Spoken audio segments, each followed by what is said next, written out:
Buenas tardes, profesora. El día de hoy voy a realizar la presentación de las tablas de contingencia. Trataré de aparecer en el video, sin embargo, la aplicación de edición solo me permite añadir un poco de voz y 2 videos. Entonces trataré de ser lo más directa en los espacios donde tengo la intervención con mi voz, y en la presentación al final trataré de aparecer. Entonces empecemos. Mi nombre es Sara Alejandra Montoya García, soy de la ficha 53390 y espero que esta exposición o presentación sea de su agrado. Siendo así, continuemos con la presentación. En primer lugar vamos a hablar sobre el índice. Eso quiere decir que contiene una introducción, qué es, para qué se usa, cómo se construye, un ejemplo práctico y la explicación de las referencias. En nuestra introducción podemos ver que en esta presentación se mostrará contenido base para el apoyo de la explicación visual del tema tratado. Eso quiere decir imágenes que apoyen la resolución del problema, el ejemplo y sus fórmulas. Como primero, ¿qué son? Las tablas de contingencia son una herramienta estadística que nos permite organizar y visualizar la relación entre dos variables categóricas, como por ejemplo el género, hombre o mujer, y la relación sobre una bebida de preferencia, el té o el café. ¿Para qué se utilizan? Se utilizan para analizar asociaciones entre dos variables cualitativas, para resumir grandes cantidades de datos categóricos, para facilitar el análisis mediante pruebas estadísticas como el chi cuadrado. Sin embargo, hay que tener en cuenta que las áreas más usadas son la investigación de mercados, la educación, la psicología, la salud pública y la sociología, donde se analizan respuestas categóricas o clasificaciones.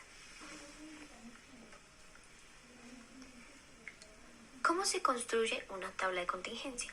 En este momento tengo 4 pasos esenciales y uno que es opcional. En el primero, identificar las dos variables categóricas que se quieren cruzar. El segundo, crear una matriz, una variable que irá en las filas y la otra en las columnas. La tercera, cuenta la frecuencia. Llena la tabla con el número de cosas que coincidan con cada combinación de categorías. La cuarta, añada tablas marginales. Quiere decir que cada tabla o filas y columnas se tienen que sumar para obtener un total. Y la quinta y opcional, calcular la frecuencia relativa o porcentajes para facilitar la interpretación.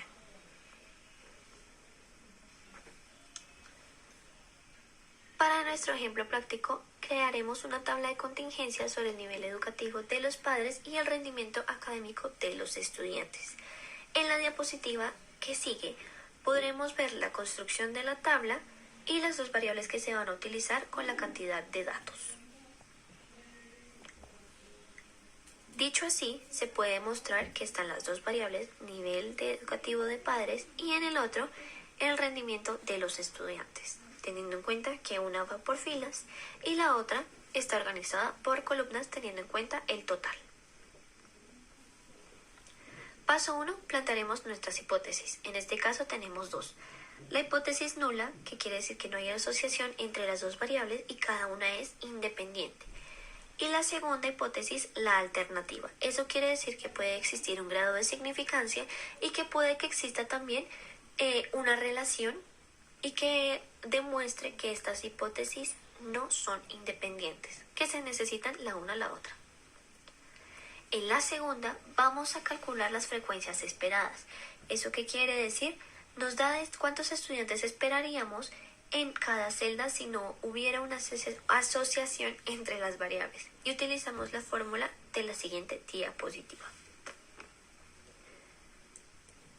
Ya como podemos observar la fórmula, quiero recalcar que FI es el total de la tabla fila, es decir, el número total de estudiantes con ese nivel educativo de padres. FJ es el total de la columna, es decir, el número total de estudiantes con ese nivel de rendimiento académico, y N es el total de estudiantes, en este caso 100. Ahora se calcula la frecuencia a cada celda que corresponde a primaria y abajo, o sea, la primera. Y realizamos la operación y completamos la tabla. En el tercer paso tenemos calcular la estadística chi cuadrado. La fórmula también la podemos ver en la siguiente diapositiva, que es más utilizada para tener un enfoque más exteriorizado y una explicación más adecuada.